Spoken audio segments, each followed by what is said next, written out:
Cuando mi marido convirtió a nuestros hijos en máquinas de tortura, juré que su experimento tendría un final inesperado. Hoy, mientras él se pudre en una celda de aislamiento, yo cuido las flores en mi jardín, sabiendo que su ciencia encontró su conclusión definitiva. Nadie se mete con una madre y sale impune. Buenas tardes, mis queridos. Aquí es doña Eudoxia Malvina Guzmán, 78 años bien vividos, residente de Veracruz, en el corazón de México. Nací en Tabasco, en una casita sencilla, a orillas del río. Pero fue aquí en Veracruz donde encontré mi rinconcito de paz después de toda la tormenta. Ustedes me ven hoy, una viejita de cabellos blancos que pasa los días cuidando de mis orquídeas y preparando pozole para las vecinas que vienen a visitarme los domingos por la tarde. Quien me ve hoy, con mis manos arrugadas, regando las plantas o haciendo tejido en el portal, jamás imaginaría lo que estas mismas manos ya hicieron. La gente aquí del barrio me conoce como la abuelita de las hierbas, porque conozco cada plantita medicinal de la región. Tengo un pequeño jardín en el fondo de mi casa, donde cultivo de todo un poco: albahaca, ruda, manzanilla, hierba santa y otras plantas que solo nosotros, los nativos, conocemos por su nombre. Los jóvenes de la ciudad siempre vienen aquí a buscar remedios naturales cuando tienen un dolorcito o malestar. Mi casa es sencilla, pero acogedora. Una casita de madera pintada de azul claro, con ventanas blancas que dan vista al mar. Tengo una hamaca colorida en el portal, donde paso las tardes observando los barcos que van y vienen. Vivo sola, pero nunca me siento sola. Mis plantitas y mis 3 gatos, Manchado, Ocelote y Sirena, me hacen compañía. Y los domingos recibo la visita de mis nietos, que vienen de la Ciudad de México para verme. Lo que nadie imagina es que detrás de esta abuelita dulce hay una mujer que ya enfrentó el propio infierno. Porque, mis queridos, algunas personas pagaron caro por meterse conmigo y con quien yo amo cuando era joven. Muy caro. Es como decimos aquí en Veracruz: quien se mete con el caimán bebe agua con cola. Y créanme, hay gente que bebió mucha agua con cola por mi causa. Si les gusta mi historia, no olviden dejar ese like y suscribirse al canal Memorias de las Abuelas. Cada like me da más fuerza para seguir contando estas historias que quedaron guardadas dentro de mí por tanto tiempo. Y si estás viendo esto ahora, compártelo con una amiga que sabes que también ha pasado por muchas en esta vida. Y ustedes, mis amigas, que ya pasaron por situaciones difíciles, comenten aquí abajo. ¿Ustedes creen que a veces es necesario hacer justicia con las propias manos? Porque miren, hay momentos en que ni la policía, ni la justicia de los hombres, ni la justicia divina dan abasto. Hay momentos en que somos nosotras mismas las que necesitamos ajustar cuentas. Y hablando de ajustar cuentas, prepárense, porque lo que voy a contar ahora no es un cuento de hadas, es algo que me sucedió a mí, con estos ojos que la tierra ha de comer, con este cuerpo que ya cargó tanto sufrimiento. Una historia que comienza con una niña inocente nacida a orillas del Golfo de México, pero que termina con una mujer que descubrió que hasta el ser más frágil puede volverse peligroso cuando está acorralado. Vamos a retroceder en el tiempo hasta cuando yo era apenas una niña corriendo descalza por las orillas del mar, sin imaginar que la vida me preparaba para ser conejillo de indias de mi propio marido, un hombre que confundió el amor con experimento científico. Pero antes de que continúe, sepan una cosa: al final de esta historia, quien realmente entendió el significado del dolor no fui yo. Nací en 1947, en una época en que el interior de Tabasco todavía era un lugar casi olvidado por el resto de México. Mis padres, don Gumersindo y doña Iracema, eran campesinos sencillos que sacaban el sustento del río y de la selva. Papá era pescador. Salía antes de que saliera el sol en su canoa de cedro y solo regresaba cuando el cielo ya estaba lleno de estrellas. Mamá cuidaba de la casa y vendía los remedios naturales que ella misma preparaba. Fue con ella que aprendí todo sobre las hierbas curativas de nuestra región. Nuestra casa quedaba al final de una pequeña aldea en Tabasco. Era una palafita de madera levantada sobre pilotes para escapar de las inundaciones del río. En el período de crecida, el río avanzaba tanto que podíamos pescar desde la ventana de la cocina. En la época seca, se formaba un patio de lodo, donde jugábamos a las escondidas. Éramos 5 hermanos, yo, la mayor, después venían Jurasi, Isidoro, Sebastiana y el más pequeño, Durval. Las mañanas comenzaban con el canto del gallo pinto, que mamá criaba en el gallinero, al lado de la cocina. Yo me despertaba e iba a buscar agua al río en una lata, mientras mamá preparaba el atole de plátano verde que comíamos con pescado seco. Después, ayudaba a cuidar a mis hermanos menores, mientras mamá molía las hierbas en el mortero de madera que papá había tallado. Ah, qué felices éramos en nuestra sencillez. En las tardes calurosas, nadábamos en el río jugando a atrapar mojarras con las manos. A veces, íbamos hasta la selva cercana a recoger chayotes y mamey. Jurasi, mi hermano mayor después de mí, era el más aventurero. Él se subía a los árboles más altos y se balanceaba en las lianas, gritando que era el Tarzán de Veracruz. Yo intentaba imitarlo, pero nunca fui tan valiente. Los domingos íbamos a la iglesita de San Sebastián, en el centro de la aldea. Después de la misa, las familias se reunían en la plaza para el pozole comunitario, un almuerzo donde cada uno llevaba un poco de lo que tenía. Las mujeres intercambiaban recetas y remedios, mientras los hombres conversaban sobre la pesca y contaban sus historias de la Llorona y el Nahual. Fue en una de esas fiestas de domingo que vi por primera vez a aquel que cambiaría mi vida para siempre, Euclides Mendoza, un forastero que había llegado recientemente a la aldea. Él no era como los otros hombres de allí. Usaba lentes redondos, hablaba difícil y llevaba siempre un cuaderno bajo el brazo. Decían que era un científico importante que había venido a estudiar las plantas de la región. Yo tenía apenas 12 años cuando él apareció en nuestra aldea. Recuerdo como si fuera hoy. Yo estaba ayudando a servir el pozole cuando nuestras miradas se cruzaron por primera vez. Él me sonrió de una manera que me dejó al mismo tiempo fascinada y asustada.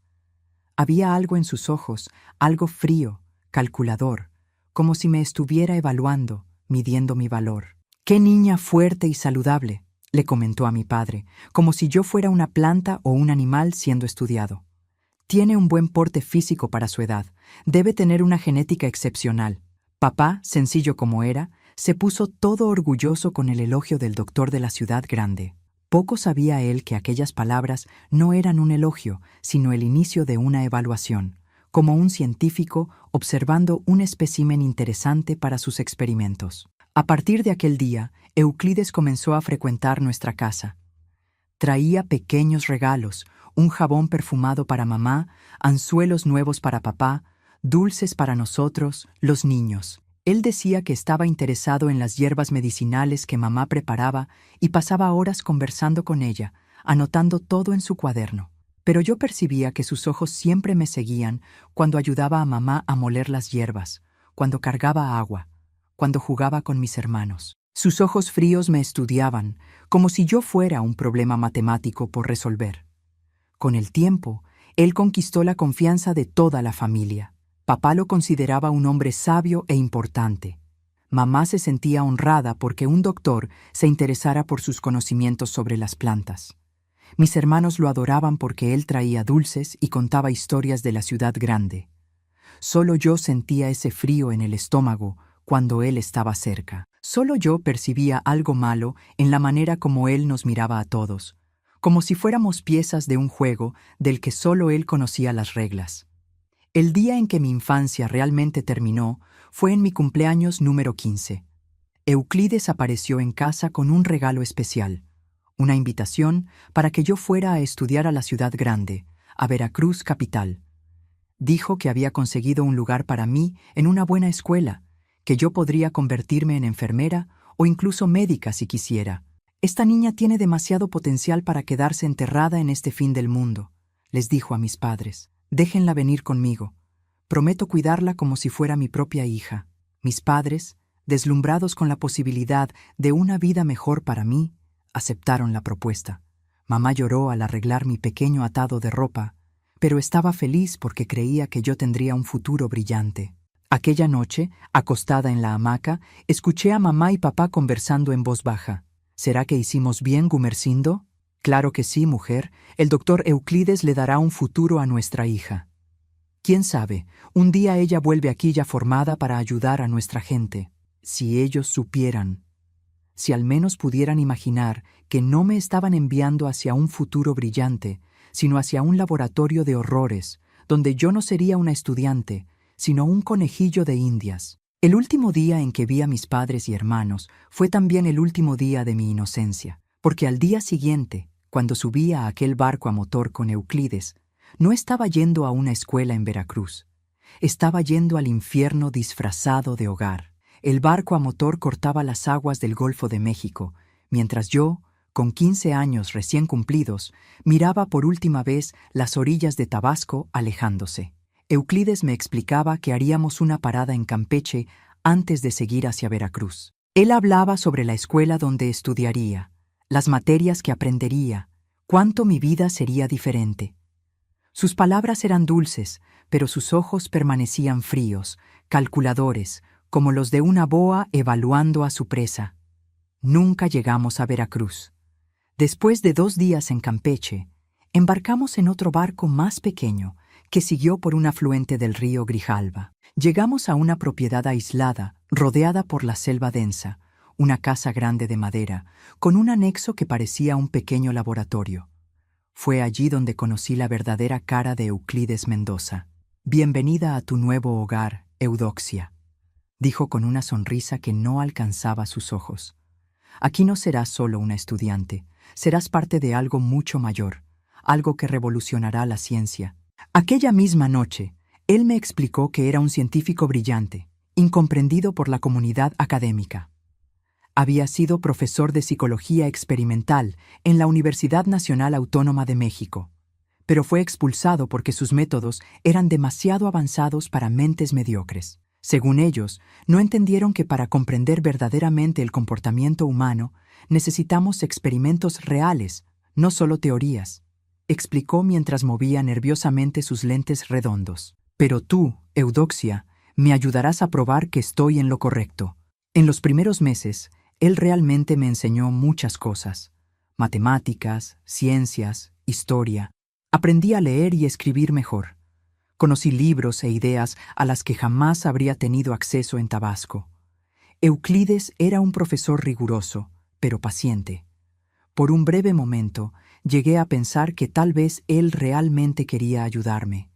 Entonces, a los 16 años, conocí a Aristides, un muchacho de 19 años que trabajaba en la propiedad vecina.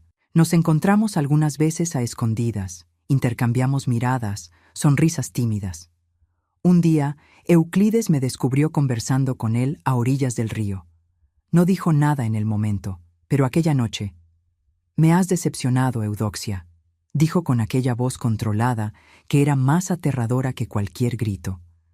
«Pensé que eras diferente, más inteligente, pero veo que eres apenas una campesina cualquiera, pensando en amoríos en vez de aprovechar la oportunidad que te di». Fue la primera vez que me encerró en el sótano, un cuarto oscuro y húmedo, con apenas un colchón delgado en el suelo.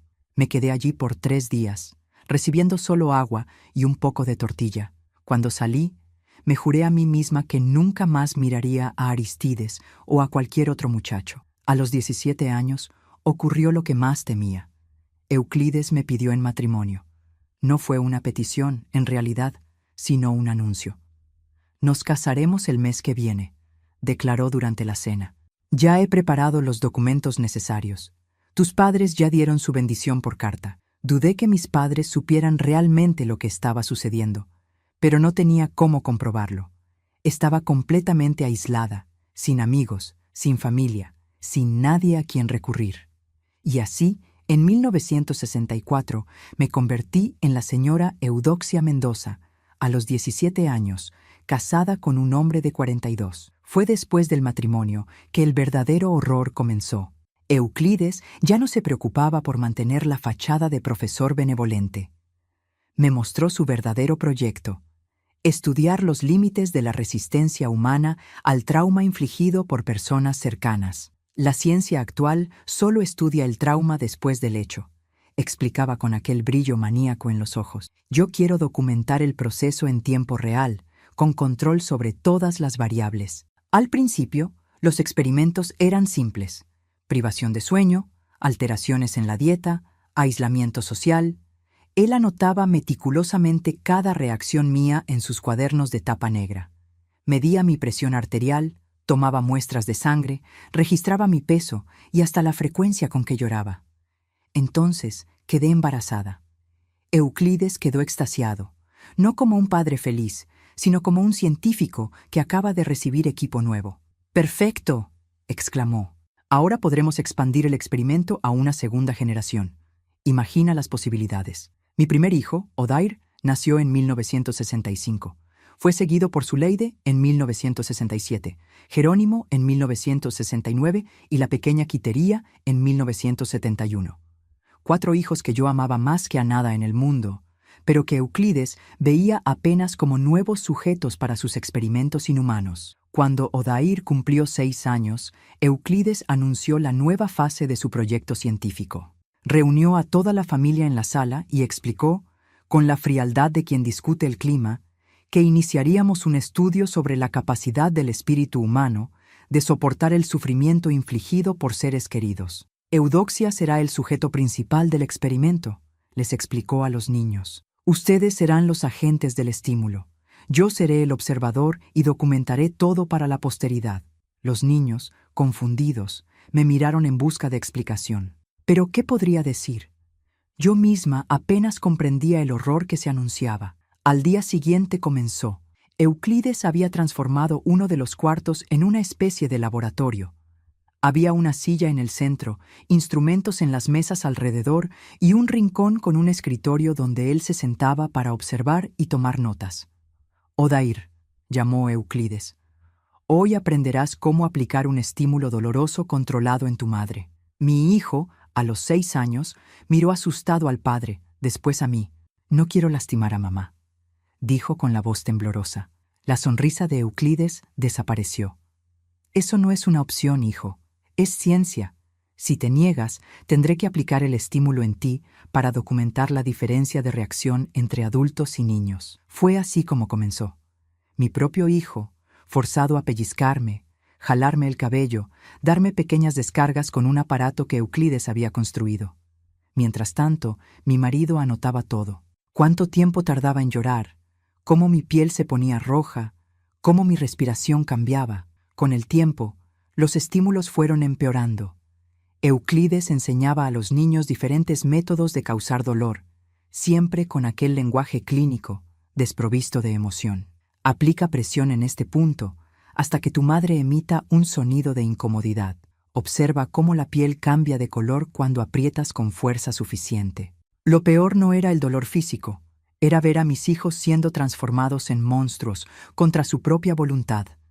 Ver el terror en sus ojos, la desesperación, la culpa. Euclides los amenazaba constantemente. Si se negaban a participar, serían castigados. Si no seguían las instrucciones correctamente, se quedarían sin comida. Si demostraban mucha empatía por mí, serían aislados en el sótano. Es por el bien de la ciencia, repetía. Ustedes son privilegiados por participar en un estudio tan importante. Un día, cuando publique mis resultados, el mundo entenderá el valor de lo que hicimos aquí. Las sesiones ocurrían 3 veces por semana, siempre a la misma hora. Euclides era metódico, obsesivo, con precisión científica. A veces hacía que los 4 hijos participaran juntos. Otras veces elegía solo a uno para comparar los diferentes enfoques. Jerónimo, mi tercer hijo, era el que más resistía. A los 5 años, ya intentaba boicotear los experimentos, fingiendo estar enfermo o equivocándose a propósito en las instrucciones del padre. Euclides se daba cuenta y lo castigaba severamente, muchas veces forzándolo a quedarse sin comer por días. Zuleide, mi hija mayor, desarrolló una estrategia diferente.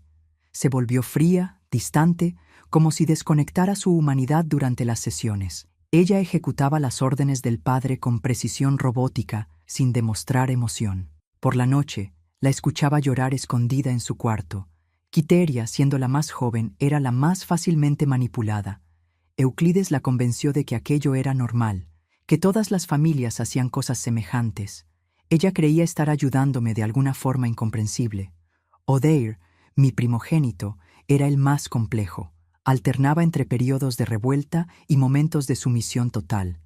En algunas sesiones lloraba más que yo. En otras, parecía casi encontrar algún placer perverso en el poder que el padre le concedía sobre mí. Los años pasaron así. Un ciclo interminable de horror clínico, documentado en decenas de cuadernos negros que Euclides mantenía bajo llave en su escritorio. Intenté escapar 2 veces, pero él siempre me encontraba. En la segunda tentativa, como castigo, aumentó la intensidad de los estímulos y pasó a incluir privaciones más severas. Días sin agua, sin poder hablar, sin poder moverme. Fascinante cómo el cuerpo humano se adapta, comentaba, observando mi deterioro físico y mental. Tu resiliencia es notable, Eudoxia. Eres el mejor sujeto de estudio que podría haber encontrado. Yo ya no era más una persona a sus ojos. Era un conjunto de reacciones, estadísticas, gráficos en sus cuadernos. Y mis hijos, mis pobres hijos, se estaban convirtiendo en versiones menores de él, científicos fríos ante el sufrimiento ajeno. Hasta que una noche de 1977, cuando yo ya tenía 30 años y vivía en aquel infierno hacía 15, percibí algo diferente en la mirada de Odair. Entonces, con 12 años, un destello de conciencia, de humanidad reconquistada. Fue en ese momento que entendí. Si quería sobrevivir, si quería salvar al menos a uno de mis hijos, necesitaría hacer algo mucho más drástico que simplemente intentar huir. Aquella noche, acostada en la cama después de otra sesión de experimento, me hice una promesa a mí misma. Euclides Mendoza pagaría por cada segundo de dolor que causó a mí y a mis hijos.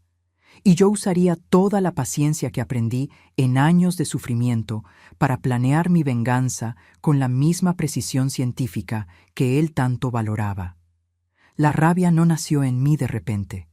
Creció lentamente, como una de esas plantas de Veracruz, que parecen inofensivas en la superficie, pero cuyas raíces se van extendiendo silenciosamente hasta dominarlo todo alrededor. Cada sesión de experimento, cada anotación fría en el cuaderno de Euclides, cada lágrima de mis hijos añadía más combustible a ese fuego que ardía dentro de mí. En los primeros años, mi rabia era caótica, explosiva. Yo gritaba, imploraba, amenazaba. Intenté atacar a Euclides una vez durante el sueño. Él despertó, me inmovilizó con facilidad y al día siguiente creó un nuevo experimento para medir la agresividad del sujeto cuando es provocado. Fue la peor sesión de todas. Hizo que Jerónimo, entonces con apenas 6 años, sujetara mis brazos mientras Odair aplicaba descargas de intensidad creciente hasta que me desmayé. «Fascinante», murmuró Euclides cuando recobré la conciencia. «La rabia extrema alteró completamente tus patrones de resistencia al dolor». Fue en ese momento que entendí. Mi rabia descontrolada era apenas un dato más para sus experimentos. Él se alimentaba de ella, la estudiaba, la documentaba. Si yo quería sobrevivir, si quería salvar a mis hijos, necesitaría transformar esa rabia en algo diferente, algo frío, calculado, paciente, algo que él no pudiera detectar y estudiar. A partir de aquel día, comencé a cambiar. Externamente, me volví más sumisa, más resignada. Dejé de resistir abiertamente a los experimentos. Euclides notó el cambio y quedó inicialmente decepcionado. Llegó a aumentar la intensidad de los estímulos para provocar reacciones más intensas. Pero eventualmente aceptó que había alcanzado una nueva etapa del experimento. La ruptura completa de la voluntad del sujeto. Poco sabía él que por dentro mi voluntad estaba más fuerte que nunca. Mientras él pensaba que me había quebrado, yo estaba apenas canalizando mi rabia para un propósito más elevado. Cada dolor, cada humillación era almacenada cuidadosamente en mi memoria, no para alimentar un odio ciego, sino para fortalecer mi determinación. Por la noche, cuando todos dormían, yo practicaba técnicas de respiración que había aprendido con mi madre. Me concentraba en vaciar la mente, en separar la conciencia del dolor físico. Esto me permitía soportar los experimentos cada vez más severos y al mismo tiempo observar todo con claridad. Las rutinas de Euclides, sus puntos débiles, los patrones de comportamiento de mis hijos. Percibí que Odair, mi primogénito, estaba en la edad crítica. Con 12 años, él ya había participado en los experimentos por tanto tiempo que corría el riesgo de normalizar completamente aquella situación enfermiza. Pero también noté que, a diferencia de Zuleide, que se había vuelto emocionalmente desconectada, o Quiteria, que creía ingenuamente en las justificaciones del padre, Odair todavía tenía momentos de duda, de conflicto interno, pequeñas vacilaciones antes de seguir las órdenes del padre, miradas furtivas de culpa después de las sesiones. Fue en él que decidí enfocar mis esfuerzos. Si conseguía reconquistar la humanidad de al menos uno de mis hijos, tal vez tendría una oportunidad de escapar de aquel infierno. Comencé a establecer una comunicación silenciosa con Odair, pequeños gestos cuando Euclides no estaba mirando, un toque suave en la mano, una mirada significativa, una sonrisa de comprensión cuando él demostraba reticencia a lastimarme. En las raras ocasiones en que quedábamos solos, cuando Euclides salía para buscar suministros en la ciudad más cercana, yo le susurraba palabras de afirmación. «No es tu culpa, hijo», le decía bajito. «Tu padre está enfermo. Lo que sucede aquí no es normal. Un día saldremos de este lugar». Al principio, Odair se alejaba, asustado, como si mis palabras fueran una trampa. Euclides nos había condicionado a desconfiar unos de otros, a ver cualquier demostración de afecto como una debilidad. Pero con el tiempo, mi persistencia comenzó a romper la barrera que mi hijo había levantado alrededor de su corazón. Mientras trabajaba en la recuperación emocional de Odair, nunca dejé de buscar una oportunidad de fuga. Durante años había recolectado pequeñas informaciones. La ubicación exacta de nuestra propiedad, que descubrí escuchando conversaciones de Euclides con los pocos comerciantes que venían hasta nosotros, los horarios en que él salía, las llaves que guardaba, los caminos por la selva. Pero escapar no sería suficiente. Yo sabía que Euclides nos encontraría, como ya había hecho antes, y aun si lográramos desaparecer, ¿qué garantía tenía yo de que él no haría lo mismo con otras personas? No, huir no era el objetivo final. Era apenas el primer paso de un plan mayor. La rabia dentro de mí se había transformado en algo más refinado, más preciso. No era más apenas el deseo de escapar del sufrimiento, sino la determinación de garantizar que Euclides nunca más pudiera hacer lo que nos hizo. Y para eso, yo necesitaba pruebas irrefutables de los horrores que ocurrían en aquella casa. Los cuadernos, los malditos cuadernos negros, donde él documentaba metódicamente cada experimento, cada reacción, cada gota de sufrimiento. Ellos eran la clave, tanto para la condena de Euclides como para su obsesión.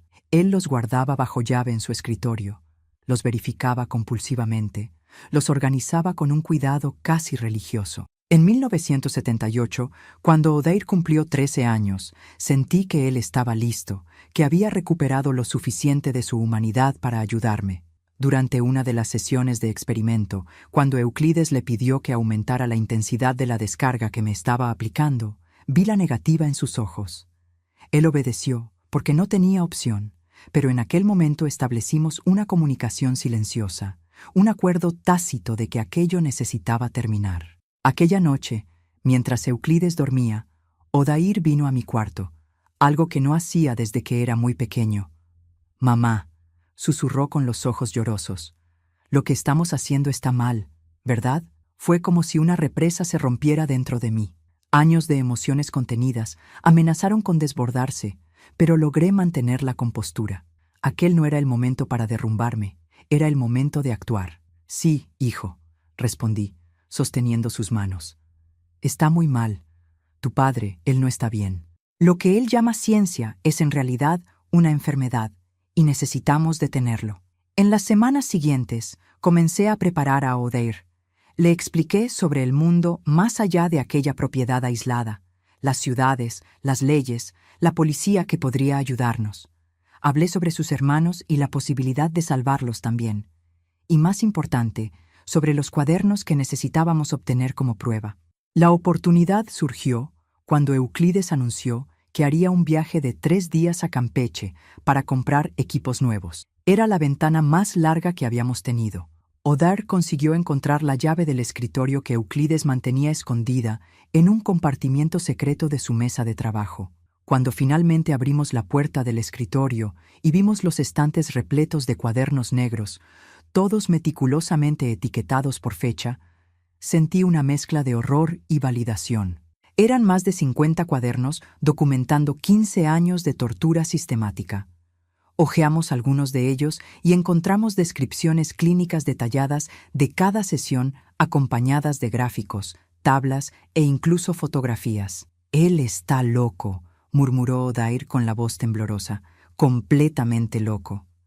«Sí», concordé, «y es por eso que necesitamos detenerlo». Aquella noche, sentados a la luz de una vela en mi cuarto, elaboramos nuestro plan. No podríamos huir con todos los cuadernos. Eran muchos y llamarían la atención. Necesitábamos elegir los más incriminatorios, aquellos que mostraban claramente la naturaleza de los experimentos y la participación forzada de los niños. Pero a medida que leíamos más de aquellos registros horribles, algo en mí cambiaba. La rabia fría y calculista que había cultivado por años comenzaba a calentarse nuevamente. Cada página de aquellos cuadernos reencendía la furia que había trabajado tanto para controlar. Había un cuaderno en particular etiquetado como «Reacciones extremas del sujeto A». Yo era el sujeto A, y documentaba las veces en que Euclides me había llevado más allá de los límites de la conciencia. Descripciones detalladas de cómo mi cuerpo reaccionaba al extremo del dolor. Cuánto tiempo tardaba en desmayarme. Cuánto tiempo en recobrar la conciencia. Todo anotado con la precisión de quien registra la temperatura en un termómetro. En aquel momento supe que no sería suficiente apenas escapar y denunciar a Euclides a las autoridades. La rabia que había domesticado por tanto tiempo volvió con toda su fuerza, pero ahora no era caótica como antes. Era enfocada, dirigida, implacable. «Vamos a hacer más que huir, Odair», dije cerrando el cuaderno. «Vamos a garantizar que tu padre nunca más le haga esto a nadie». Mi hijo me miró con una mezcla de miedo y comprensión. Él tenía apenas 13 años, pero los ojos que me miraban eran de alguien mucho mayor, alguien que había visto y hecho cosas que ningún niño debería conocer. «¿Qué estás pensando, mamá?», preguntó. Miré las pilas de cuadernos, las anotaciones meticulosas de Euclides, los instrumentos de tortura, que él llamaba equipos científicos. 15 años de dolor, de humillación, de vidas destruidas en nombre de una ciencia pervertida. «Estoy pensando que tu padre siempre quiso entender los límites de la resistencia humana», respondí con una calma que sorprendió hasta a mí misma. «Tal vez sea hora de probar los límites de él». La rabia se había transformado en algo más allá del odio. Era una certeza cristalina, una determinación absoluta. Euclides Mendoza no solo sería detenido, experimentaría en primera mano el fruto de sus propios métodos. Y yo, a quien él consideraba apenas un sujeto de estudio, sería la científica responsable de su último experimento. En la víspera del regreso de Euclides, mientras Odair y yo finalizábamos los preparativos para nuestra fuga, yo no podía dejar de pensar en los cuadernos, en las anotaciones frías, en las fotografías de mi sufrimiento. No era solo mi dolor lo que me movía, era la conciencia de que si no lo detenía de forma definitiva, él encontraría otras víctimas, crearía otros laboratorios. Fue entonces que supe, con absoluta certeza, que mi rabia nunca moriría hasta que transformara a Euclides Mendoza de científico en conejillo de Indias, hasta que él entendiera en su propia piel el significado verdadero de sus experimentos sobre trauma y resiliencia. En 1978, a los 31 años, comencé a planear meticulosamente lo que sería no solo nuestra fuga, sino la destrucción completa de Euclides Mendoza. Los 15 años que pasé como su conejillo de Indias me enseñaron lecciones valiosas: paciencia, observación detallada y, principalmente, cómo pensar como él. Mientras leía sus cuadernos de experimentos, percibí que podría usar su propio método científico contra él. Euclides era obsesivo con el control de variables. Él creaba ambientes controlados para sus experimentos, aislando cada factor para medir sus consecuencias exactas. Esa misma obsesión sería su ruina. Un buen experimento, solía decir durante sus sesiones de tortura. Elimina todas las variables indeseadas y mantiene solo aquellas que queremos estudiar. Pasé semanas estudiando sus patrones de comportamiento, sus rutinas, sus puntos débiles. Euclides era un hombre de hábitos rígidos. Se despertaba a las 5:30 todas las mañanas. Tomaba café precisamente a las 6:15. Trabajaba en su escritorio hasta el mediodía. Almorzaba a las 12:30. Conducía experimentos de las 14 a las 16 horas y por la noche revisaba sus anotaciones mientras bebía exactamente 2 dedos de tequila antes de dormir a las 20 horas. Su previsibilidad sería mi primera aliada. La segunda sería su orgullo. Euclides tenía una confianza absoluta en su superioridad intelectual. Creía que nadie, especialmente una campesina sin educación formal como yo, podría superarlo en inteligencia o planificación. La tercera aliada sería su propia obsesión. Los cuadernos de experimentos eran su tesoro más preciado, la prueba del trabajo de su vida. Él los verificaba compulsivamente, los reorganizaba constantemente, hablaba sobre cómo un día serían estudiados en las mayores universidades del mundo. Con la ayuda de Odair, que ahora estaba completamente de mi lado, comencé a mapear la propiedad. Nuestro laboratorio quedaba a aproximadamente 40 kilómetros de la ciudad más cercana, Ciudad del Carmen. La única ruta de acceso era por el río, usando el barco a motor que Euclides mantenía atracado en un pequeño puerto particular. Necesitamos los cuadernos más incriminatorios, le expliqué a Odair, y necesitamos garantizar que él no pueda seguirnos cuando huyamos. Pero a medida que nuestro plan se desarrollaba, percibí que no sería suficiente solo escapar con las pruebas. La rabia que hervía dentro de mí exigía más. Quería que Euclides sintiera en su propia piel al menos una fracción de lo que nos hizo pasar. Durante sus viajes a Campeche, comencé a experimentar con las hierbas que crecían en la propiedad. Mi madre me había enseñado sobre plantas medicinales, pero también sobre aquellas que podían causar diferentes efectos en el cuerpo humano. Comencé a cultivar discretamente algunas de esas plantas en rincones escondidos del terreno, lejos de miradas curiosas. En particular, encontré una planta que los campesinos llamaban hierba del sueño, usada tradicionalmente en pequeñas dosis para tratar el insomnio, pero que en cantidades mayores causaba una parálisis temporal, dejando a la persona consciente, pero incapaz de moverse. Era perfecta para lo que planeaba. Odair notó mis experimentos con las plantas y se preocupó. «Mamá, ¿qué estás haciendo exactamente?», preguntó una tarde, mientras yo machacaba hojas en un mortero improvisado. «Estoy creando una herramienta, hijo», respondí calmadamente. «Así como tu padre tiene sus herramientas para los experimentos, yo necesito las mías para garantizar nuestra seguridad». Yo sabía que necesitaba ser cuidadosa con Odair. Él estaba dispuesto a ayudar en la fuga, a llevar los cuadernos como prueba para las autoridades, pero no estaba segura si concordaría con el resto de mi plan. Entonces, mantuve ciertas partes para mí misma. A lo largo de los meses, fui refinando el extracto de la hierba del sueño hasta obtener la concentración exacta que causaría el efecto deseado sin riesgos fatales. Lo probé en pequeñas dosis en mí misma para entender precisamente cómo funcionaba, cuánto tiempo tardaba en hacer efecto, cuánto duraba la parálisis. Paralelamente, trabajaba con Odair en la logística de la fuga. Determinamos que la mejor ocasión sería durante el próximo viaje de Euclides a Campeche, previsto para noviembre de 1978. Él iría a comprar equipos nuevos y estaría fuera por 3 días. Llevaremos el barco pequeño, planeé con Odair. No el barco a motor, él lo notaría inmediatamente. El barco a remos es más lento, pero más silencioso, y podemos navegar por los arroyos menores, donde el barco grande no pasa.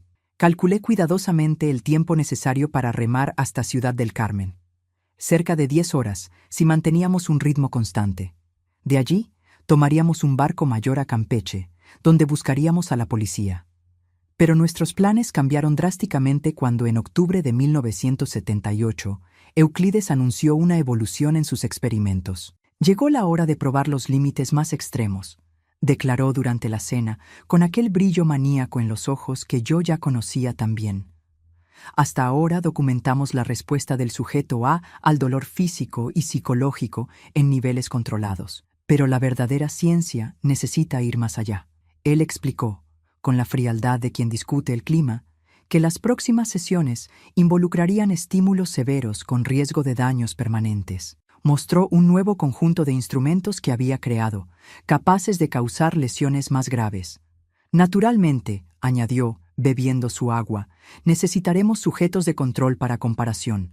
Zuleide y Jerónimo participarán en esta fase como conejillos de indias secundarios. Sentí que la sangre se me helaba en las venas. Una cosa era que él me torturara. Yo había aprendido a soportar, a sobrevivir. Otra completamente diferente era que él expandiera los experimentos para incluir a mis otros hijos, no solo como aplicadores de estímulos, sino como víctimas directas. Aquella noche, después de que todos se fueron a dormir, Odair vino a mi cuarto, pálido y tembloroso. «Mamá, él va a lastimar a Zuleide y Jerónimo de verdad», susurró. «Tenemos que hacer algo ahora, no podemos esperar hasta noviembre». Él tenía razón. Nuestro cronograma necesitaba ser acelerado, pero la urgencia también significaba más riesgos, menos preparación y principalmente menos oportunidad de ejecutar la parte del plan que yo mantenía en secreto, mi venganza personal contra Euclides. En los días siguientes, refiné los detalles finales del plan. Seleccioné los cuadernos más incriminatorios, aquellos que documentaban con más claridad la naturaleza de los experimentos y la participación forzada de los niños. Odair consiguió esconder una pequeña bolsa impermeable cerca del puerto, con algunos suministros básicos para el viaje. La parte más difícil fue decidir sobre Zuleide, Jerónimo y Quiteria. Idealmente los llevaríamos a todos con nosotros, pero Zuleide, a los 11 años, se había convertido casi en una extensión de Euclides. Seguía sus órdenes sin cuestionar. Había internalizado su visión distorsionada de la ciencia. Jerónimo, con 9 años, alternaba entre períodos de revuelta abierta y sumisión aterrorizada. Y Quiteria, con apenas 7 años, apenas conocía otro modo de vida que aquel laboratorio de horrores. «No podemos arriesgarnos a contarles», le expliqué a Odair. «Zuleide podría avisar a tu padre y los menores podrían dejar escapar algo sin querer». La decisión de partir solo nosotros dos, con la promesa de volver a rescatar a los otros en cuanto alertáramos a las autoridades, fue la más dolorosa que jamás tomé. Sabía que era nuestra mejor oportunidad. Sin embargo, había algo más que no compartí con Odair, algo que planeé para la noche anterior a nuestra fuga. En las semanas anteriores, había preparado una cantidad suficiente del extracto de hierba del sueño. El plan era simple. En la noche, antes de partir, pondría el extracto en el tequila que Euclides tomaba antes de dormir. Cuando él estuviera paralizado, consciente, pero incapaz de moverse o hablar, yo lo llevaría al laboratorio. Allí lo amarraría a la misma silla donde me torturó por años, y entonces, con la misma frialdad científica que él tanto valoraba, conduciría mi propio experimento. Usaría sus propios instrumentos, sus propios métodos, documentaría cada reacción, cada gota de sudor, cada cambio en la respiración. Quería que él entendiera en primera persona lo que significaba ser reducido a un sujeto de estudio. No planeaba matarlo. Eso sería demasiado misericordioso. Quería dejarlo vivo, pero marcado, así como él me marcó. Quería que pasara el resto de su vida en una prisión, recordando el momento en que los papeles se invirtieron, en que el conejillo de Indias se convirtió en el científico. Ensayé mentalmente cada paso de ese plan. Me imaginé hablando con la misma voz clínica que él usaba. Ahora vamos a documentar la respuesta del sujeto B al estímulo doloroso aplicado en la región X. Observe cómo la piel cambia de color, cómo la respiración se vuelve irregular. En la víspera del día que habíamos elegido para huir, hice los preparativos finales. Verifiqué la bolsa con los cuadernos seleccionados, los suministros escondidos cerca del puerto, el nivel del río que determinaría nuestra ruta de fuga y, claro, el frasco con el extracto de hierba del sueño, cuidadosamente escondido en un bolsillo secreto de mi vestido. Mientras preparaba la cena aquella noche, observé a Euclides en su escritorio, organizando sus preciosos cuadernos, totalmente ajeno a lo que le aguardaba. Él creía tener control absoluto sobre nuestras vidas, sobre nuestros cuerpos, sobre nuestras mentes. Nunca se le ocurrió que yo pudiera estar planeando algo más allá de la sumisión. Coloqué los últimos utensilios en la mesa, llamé a los niños para la cena y mentalmente revisé cada detalle de mi plan. En pocas horas, los papeles se invertirían. En pocas horas, Euclides Mendoza descubriría el verdadero significado de su propia ciencia. En pocas horas, 15 años de rabia contenida encontrarían su expresión perfecta. Era 17 de octubre de 1978, una noche calurosa típica de Veracruz. El reloj marcaba las 21:43, cuando coloqué 3 gotas del extracto de hierba del sueño en el tequila de Euclides. Observé de lejos, mientras él, siguiendo su rutina inmutable, se sentaba al escritorio para revisar sus anotaciones del día. Como siempre, bebió el primer sorbo distraídamente, sin quitar los ojos de los cuadernos. A los 31 años, después de 15 años de tortura, yo finalmente estaba a punto de voltear el juego. «Mamá», susurró Odair detrás de mí en el pasillo oscuro. «Está todo listo. La bolsa con los cuadernos está escondida cerca del puerto y revisé el barco. Debemos salir cuando él se duerma, ¿verdad?», asentí sin desviar los ojos de Euclides. Odair no sabía de la primera parte de mi plan. Para él, solo esperaríamos a que el científico se durmiera para huir silenciosamente con las pruebas. Lo que yo planeaba para las próximas horas quedaría solo entre mí y mi torturador. «Ve a tu cuarto ahora», instruí a Odair. «Finge que estás durmiendo. Iré a buscarte cuando sea hora». Mientras mi hijo se alejaba, continué observando a Euclides. Poco a poco, noté las primeras señales. Parpadeó varias veces, como si intentara aclarar la visión.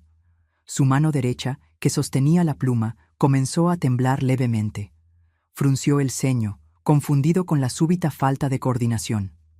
Entonces, intentó levantarse. Fue cuando percibió que algo estaba mal. Sus piernas cedieron y cayó de vuelta en la silla, derramando el vaso de tequila. Sus ojos desorbitados reflejaban la comprensión creciente de que estaba perdiendo el control de su propio cuerpo. Salí de mi escondite y entré calmadamente en el escritorio. Euclides me vio e intentó hablar, pero su lengua ya estaba demasiado pesada. Solo sonidos inarticulados salieron de su boca. «La hierba del sueño ya está haciendo efecto», expliqué con la misma voz clínica que él usaba durante los experimentos. «Es fascinante, ¿no? Estás completamente consciente, puedes sentir todo, oír todo, pero no puedes moverte ni hablar.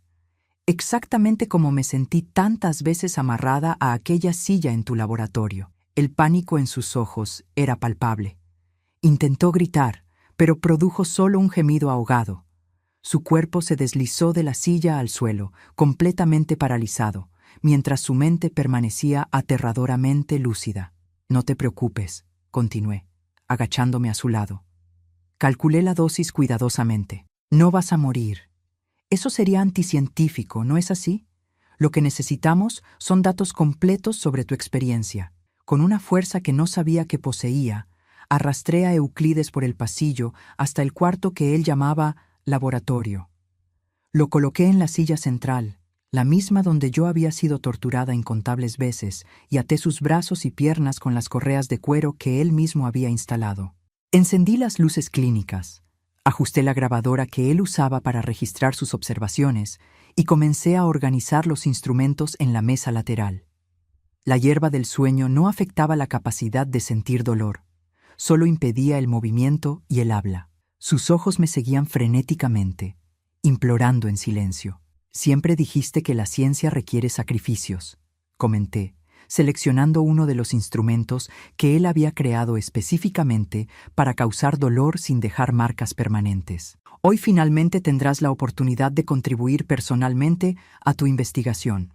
Me coloqué frente a él exactamente como él hacía conmigo y comencé a hablar en la grabadora. Sujeto B, masculino, 56 años. Experimento sobre inversión de papeles y comprensión empática del dolor.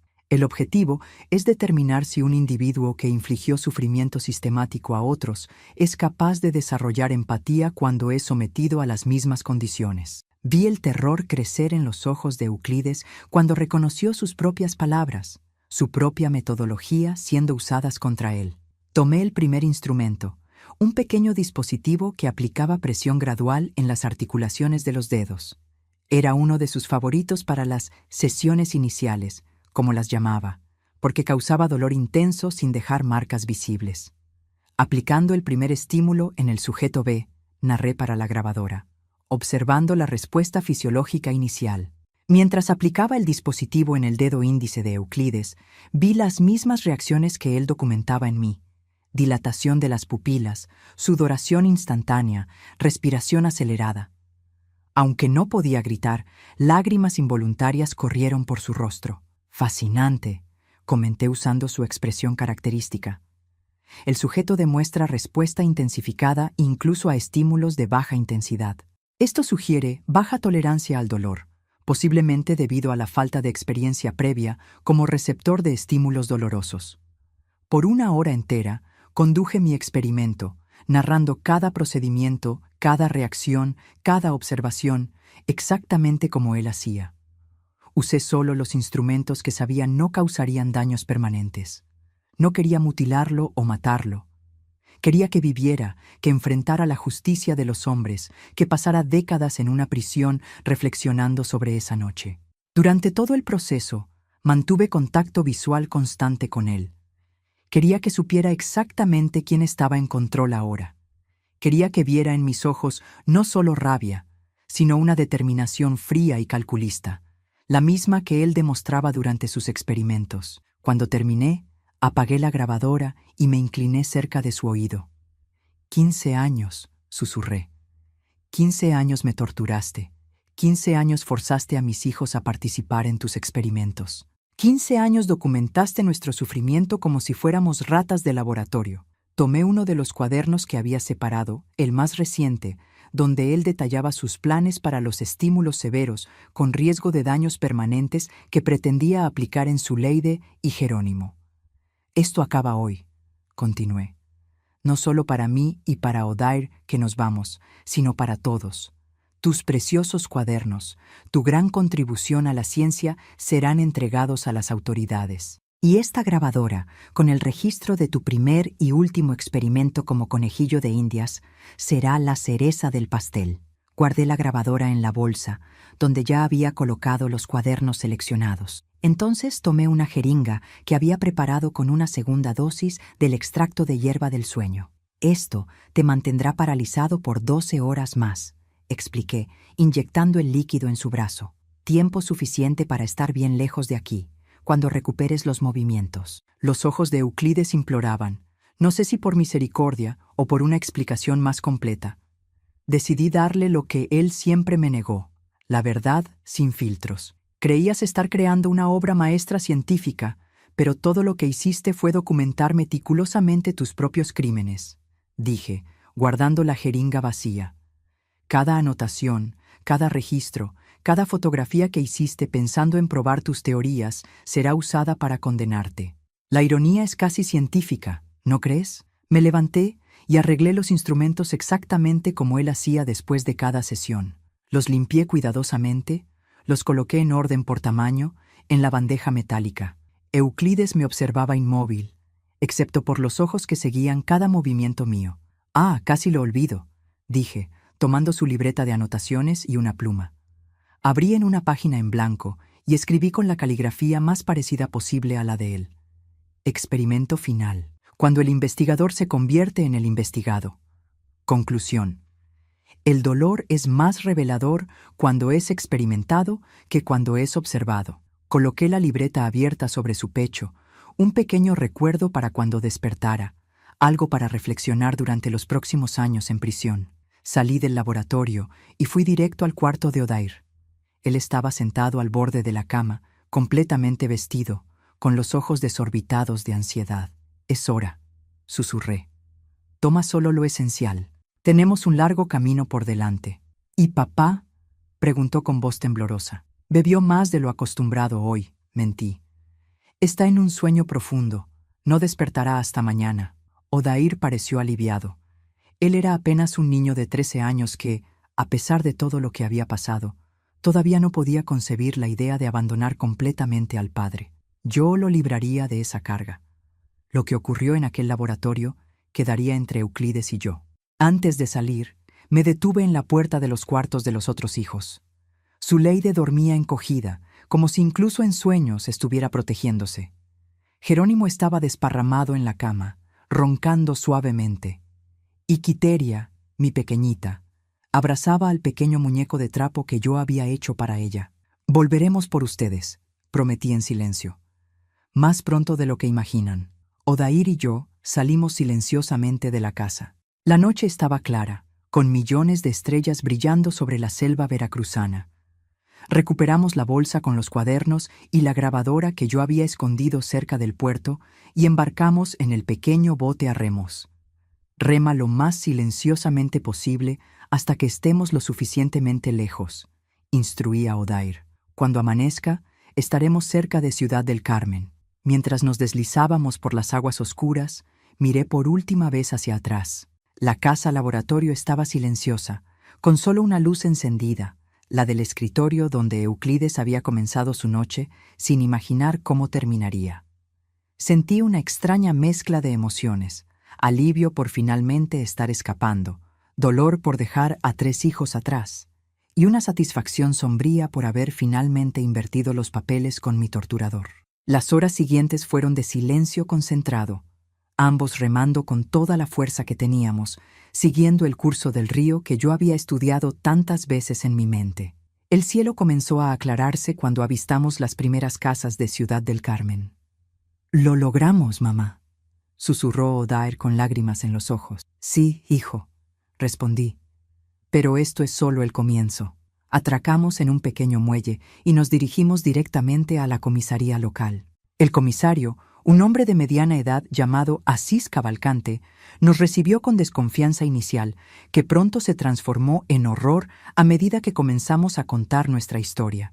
«Señora, estas son acusaciones muy serias», dijo, hojeando uno de los cuadernos que habíamos traído. Su rostro palidecía con cada página. «Esto es la documentación completa de los experimentos que mi marido realizó en mí y forzó a mis hijos a participar», confirmé. «Y hay más, mucho más». Coloqué la grabadora sobre la mesa y apreté el botón de reproducción. La voz de Euclides llenó la sala, detallando fríamente uno de los experimentos más crueles. El comisario apagó el aparato después de algunos minutos, visiblemente perturbado. «¿Y sus otros hijos todavía están allá con él?» «Sí», respondí. «Por eso necesitamos actuar rápidamente». En las horas siguientes, la pequeña comisaría de Ciudad del Carmen se transformó en el centro de una operación policial.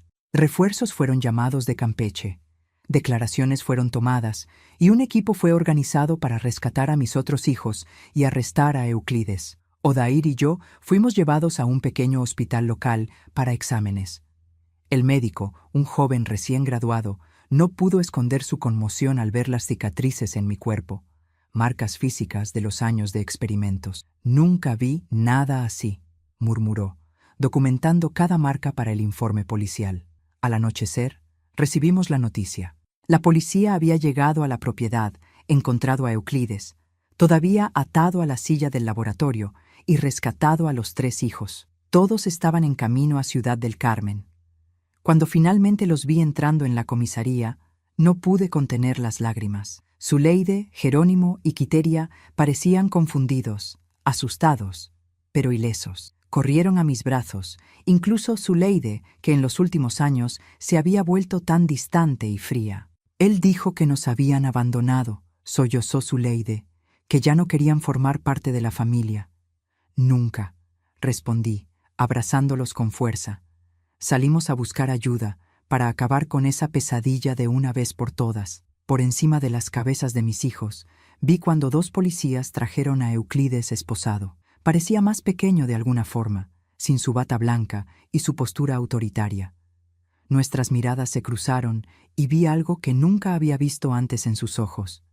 Miedo. Miedo genuino de mí, de la mujer que él pensaba haber quebrado completamente, pero que acabó siendo su ruina. «Ese hombre», comenzó el comisario Cavalcante, acercándose a nosotros. «No es un hombre», interrumpí. «Es un monstruo vestido de científico, y ahora el mundo entero lo sabrá». En las semanas siguientes, el caso ganó repercusión nacional. Periodistas de todo México vinieron hasta Campeche, donde estábamos hospedados bajo protección policial, para escuchar la historia del Laboratorio de los Horrores de Veracruz, como fue llamado por la prensa. Los cuadernos de Euclides fueron examinados por especialistas que confirmaron la autenticidad de los registros. Las grabaciones, tanto las hechas por él durante años como la que yo hice la noche de la fuga, fueron anexadas al proceso. Los informes médicos documentando las marcas en mi cuerpo y el trauma psicológico en todos nosotros completaron el rompecabezas macabro. Euclides fue acusado de tortura, secuestro, maltrato, abuso psicológico y una lista de otros crímenes. Negó todo inicialmente, alegando que se trataba de investigación científica legítima con el consentimiento de los participantes. Pero los cuadernos, escritos con su propia letra, contaban una historia diferente. El juicio ocurrió en Campeche, 6 meses después de nuestra fuga. Yo estaba allí, sentada en la primera fila, cuando la sentencia fue leída. 30 años de prisión, sin posibilidad de libertad condicional. No sonreí, no celebré. Simplemente observé cuando fue llevado fuera del tribunal, ahora oficialmente reconocido como el monstruo que siempre fue.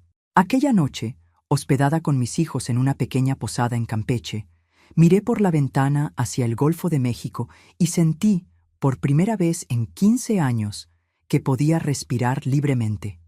La justicia había sido hecha, no solo por la ley de los hombres, sino también por mis propias manos. En aquella noche en el laboratorio, cuando invertí los papeles con mi torturador, Euclides Mendoza, el hombre que creía poder reducir seres humanos a meros datos en sus cuadernos, ahora era apenas un número en el sistema penitenciario. Y yo, el conejillo de Indias que él pensó haber quebrado completamente, era la responsable de su caída.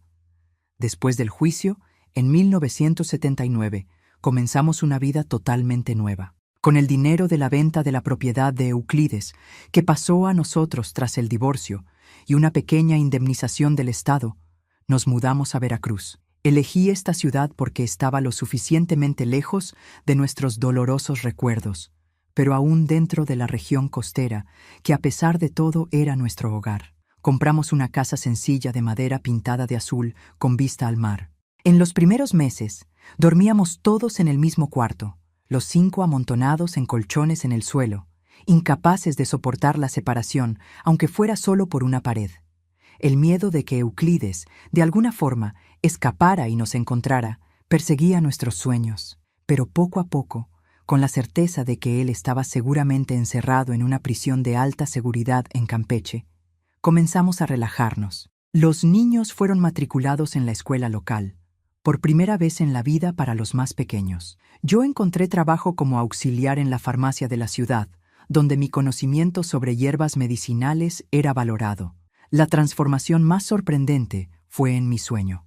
Durante 15 años, bajo el dominio de Euclides, apenas lograba cerrar los ojos sin ser asaltada por pesadillas. Despertaba gritando, sudando frío, reviviendo las sesiones de experimento.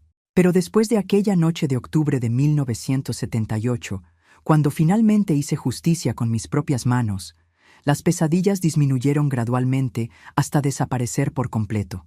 «Estás durmiendo mejor, mamá», observó Odair cerca de un año después de nuestra mudanza. Él mismo todavía tenía pesadillas ocasionales, pero estaba mejorando. «Sí, hijo», respondí, «porque ahora sé que él está experimentando el mismo miedo que nos hizo sentir». La justicia trae paz. Nuestra nueva vida en Veracruz era sencilla, pero digna. Planté un pequeño jardín en el fondo de la casa, donde cultivaba las hierbas medicinales que había aprendido con mi madre. La gente de la ciudad comenzó a buscarme para pequeños problemas de salud. Una infusión para dolor de estómago, un té para insomnio, una cataplasma para heridas.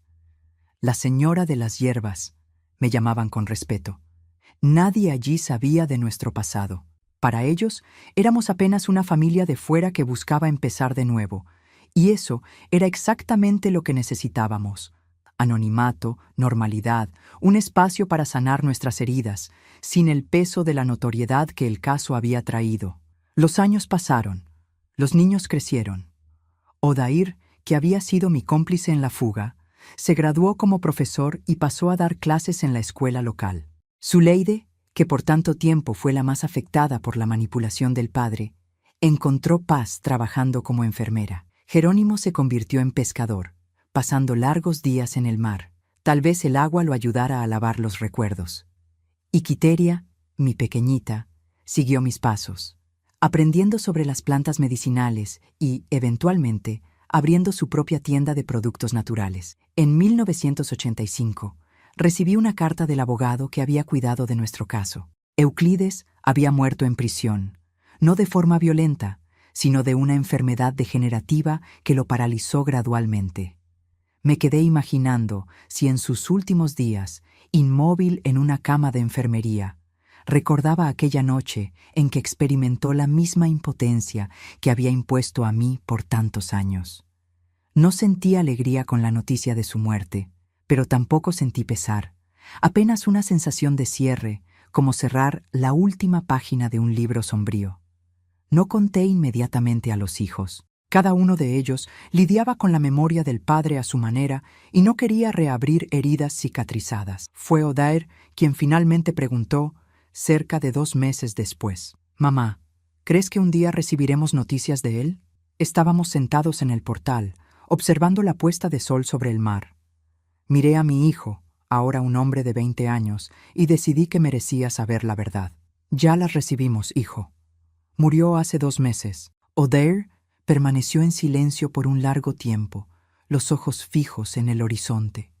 Entonces, finalmente habló. «¿Sabes, mamá? A veces me pregunto qué ocurrió realmente aquella noche. Cuando huimos, me sentí aliviado». «¿A qué te refieres?» «Dijiste que él estaba borracho, durmiendo, pero cuando la policía lo encontró, estaba atado a la silla del laboratorio. ¿Cómo llegó allí?» Nunca habíamos hablado de eso. En la confusión de los eventos subsecuentes, el rescate de los otros hijos, el juicio, la mudanza a Veracruz, esa pregunta nunca había sido hecha directamente. Miré a los ojos de mi hijo y vi que él sabía, o al menos sospechaba, que había más en la historia de lo que yo había contado. Él era demasiado inteligente para no haber percibido las inconsistencias. «Hay cosas que una madre hace para proteger a sus hijos», respondí finalmente. «Cosas que es mejor no decir en voz alta». Odair asintió lentamente. Se lo merecía, sea lo que sea que ocurrió. Sí, concordé. Mereció cada segundo. Aquella noche, acostada en mi cama confortable en la Casa Azul en Veracruz, reflexioné sobre el camino que me había traído hasta allí, de la niña inocente de Tabasco al conejillo de Indias en un laboratorio de horrores, y, finalmente, a la mujer que tomó su destino en las propias manos. No me arrepentía de nada de lo que había hecho aquella noche de octubre. La justicia a veces necesita venir de las manos de aquellos que fueron injusticiados. Con los años, construí una nueva identidad. Doña Eudoxia, la curandera de Veracruz, respetada por su conocimiento sobre las plantas de la selva. Mi cabello se fue poniendo gris. Líneas se formaron alrededor de mis ojos, pero por dentro había una fuerza que nadie podría quitarme. La fuerza de quien enfrentó al peor tipo de monstruo y salió victoriosa. Mis hijos formaron sus propias familias. Los nietos llegaron, trayendo la alegría que pensé nunca más experimentaría. En las fiestas familiares, cuando estábamos todos reunidos alrededor de la mesa, miraba aquellos rostros sonrientes y pensaba en cuánto habíamos superado. Ninguno de ellos sabía exactamente lo que ocurrió aquella noche en que invertí los papeles con Euclides. Era un secreto que llevaría conmigo a la tumba. A medida que envejecía, las personas me veían apenas como una abuela dulce y gentil, especialista en tés y remedios naturales. Nadie sospecharía que estas mismas manos, que ahora preparaban infusiones curativas, habían un día aplicado una lección inolvidable a un torturador. Que esta voz calma y reconfortante había una vez narrado fríamente un experimento de venganza. En 1998, a los 51 años, recibí una carta inesperada. Era del director de la prisión donde Euclides había cumplido su pena hasta morir. Durante una reorganización de los archivos, encontraron una carta que él había escrito poco antes de fallecer, dirigida a mí. Por días, la carta quedó sobre mi mesa, intacta. No sabía si quería leer sus últimas palabras. ¿Qué podría decir que cambiaría algo? ¿Qué justificaría años de tortura? ¿Qué borraría el horror que impuso a mí y a nuestros hijos? Finalmente, en una noche tranquila, abrí el sobre amarillento. Eudoxia comenzaba la carta con la caligrafía temblorosa de alguien ya afectado por la enfermedad. Cuando leas esto, ya estaré muerto. La enfermedad que me está consumiendo es implacable. Una parálisis progresiva que comenzó en las piernas y ahora alcanza mis pulmones. Los médicos dicen que es coincidencia, pero sé que es justicia poética. La carta continuaba, no con pedidos de perdón o justificaciones, sino con una confesión sorprendente. Aquella noche en el laboratorio fue mi primer momento de claridad verdadera. Por primera vez entendí lo que te había hecho a ti, a los niños, a nosotros. Sentí lo que tú sentiste. Vi en tus ojos lo que tú debiste haber visto en los míos por tantos años. Fue iluminador. Él proseguía, describiendo cómo los años en prisión y la enfermedad que lo consumía lentamente le habían dado tiempo para reflexionar. Cómo finalmente comprendió la monstruosidad de sus acciones. No pido tu perdón. Sería un insulto final después de todo lo que hice. Solo quiero que sepas que lograste lo que querías aquella noche. No solo me castigaste, sino que me hiciste entender.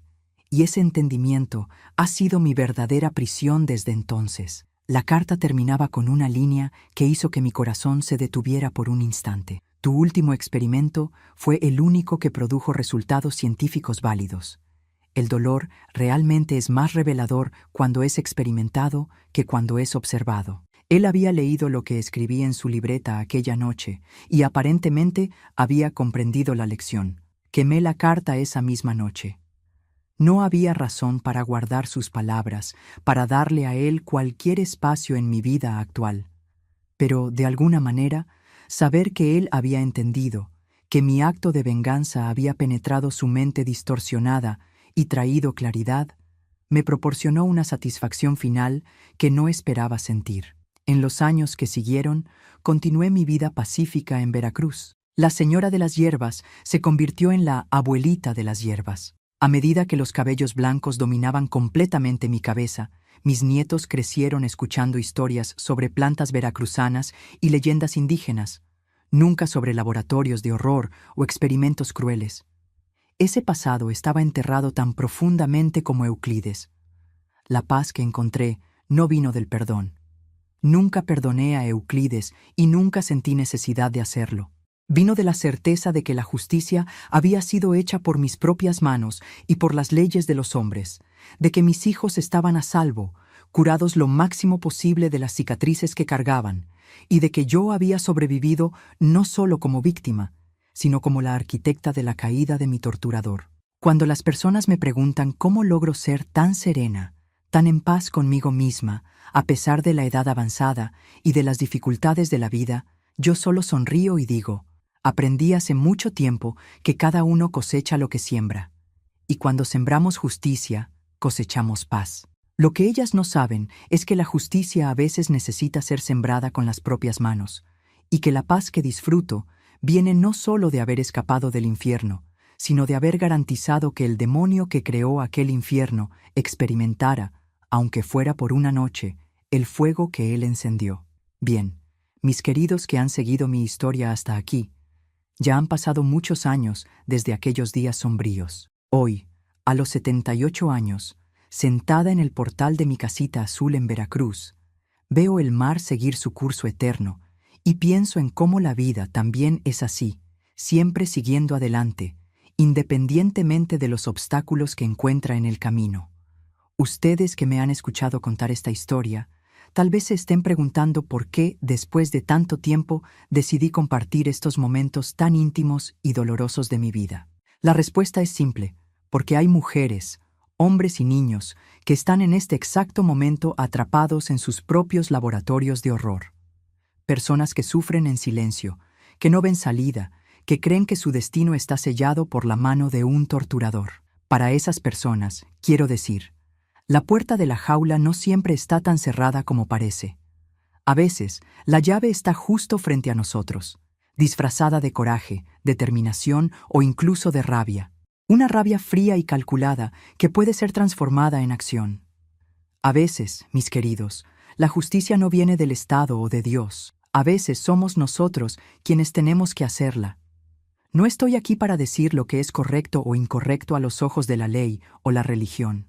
Estoy aquí para contar mi verdad, que cuando el sistema falla, cuando no hay a quien recurrir, cuando estamos acorralados en el laboratorio de un monstruo, es nuestro derecho, tal vez incluso nuestro deber, buscar la justicia con nuestras propias manos. Para las mujeres que sufren en silencio, que cargan marcas invisibles de abusos diarios, que tienen sus almas lentamente trituradas por hombres que se creen dueños de sus cuerpos y mentes. Ustedes son más fuertes de lo que piensan. El opresor solo tiene poder mientras creemos en su poder.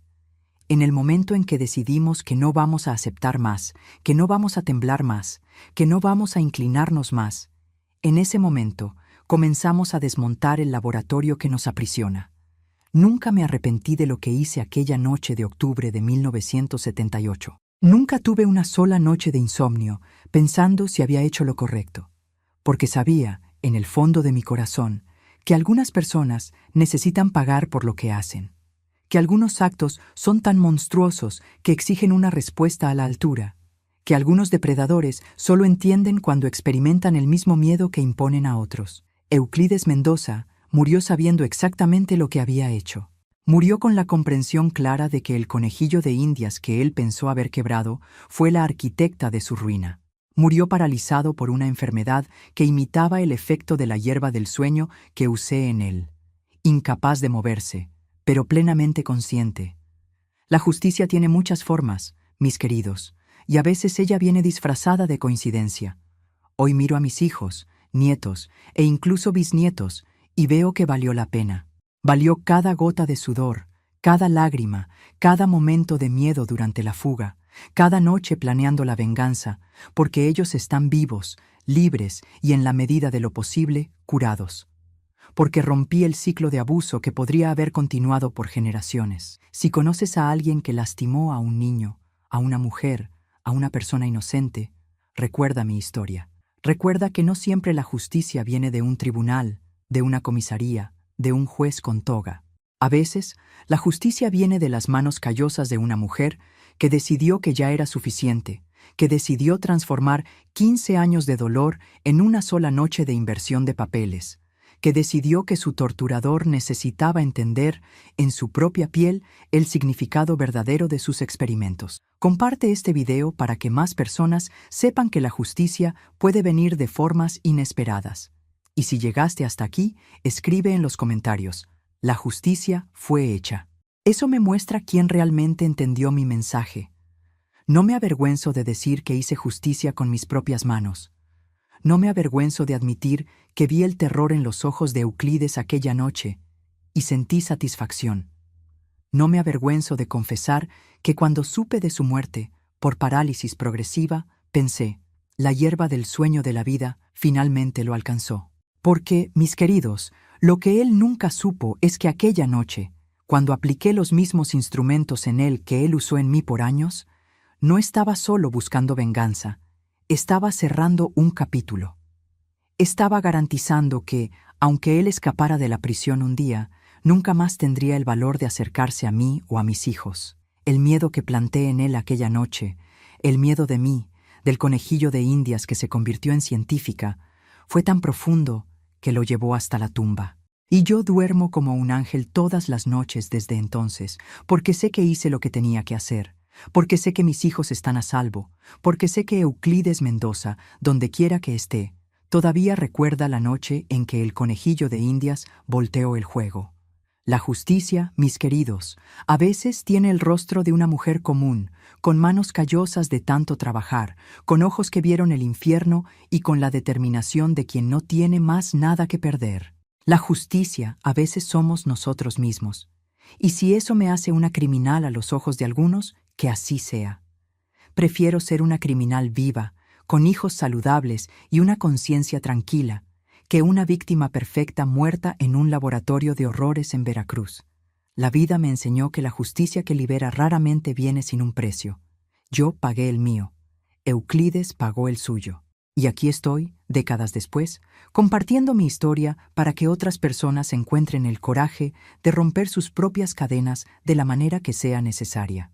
Al final del día, cada uno sabe el dolor que carga, cada uno sabe el límite de lo que puede soportar, y cada uno necesita decidir por sí mismo cuándo llegó la hora de decir: basta, hoy la justicia será hecha por mis manos. Gracias por escucharme, mis queridos. Que mis palabras encuentren a aquellos que las necesitan. Si te gustó este video, no olvides dar like, suscribirte al canal Memorias de las Abuelas y comentar desde dónde estás viendo esta historia. Y que la justicia, de una forma u otra, alcance a todos aquellos que causan sufrimiento a los inocentes. Porque al final, como decimos aquí en Veracruz, no toda serpiente muere ahogada. Algunas mueren estranguladas por su propio cuerpo cuando intentan tragar una presa mayor de lo que pueden digerir. Euclides intentó tragarme y se atragantó con su propia maldad.